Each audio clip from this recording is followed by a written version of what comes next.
বিপদ আসলেই প্রথমে বিশ্বনবী সাল্লাল্লাহু আলাইহি ওয়াসাল্লাম একটা দোয়া পড়তেন। তিনি পড়তেন ইন্না লিল্লাহি ওয়া ইন্না ইলাইহি রাজিউন। তাহলে বিপদ এলেই আমরা এখন থেকে ইন্না লিল্লাহ করব, নাকি হাই হুতাশ করবেন?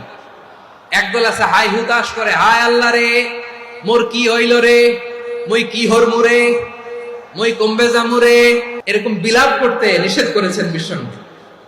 কি করব, কই যাব, কি হবে, হায় হায়, এরকম হাহুতাশ আছে না নাই?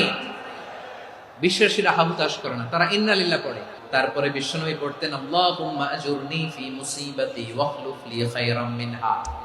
একসাথে প্রথমে পড়তেন ইন্না লিল্লাহি ওয়া ইন্না ইলাইহি রাজিউন, তারপর পড়তেন আল্লাহুম্মা আজুরনি ফি মুসিবাতি ওয়াখলুফ লি খায়রাম মিনহা, মানে আল্লাহ এই যে আমি বিপদে ধৈর্য ধারণ করলাম এটার সব তুমি আমারে দাও, আর যেটা হারালাম এর চেয়ে ভালো কিছু দিয়ে মেকআপ করে দিও, ভালো কিছু দিয়ে বদল করে দিও। সুবহানাল্লাহ পড়েন।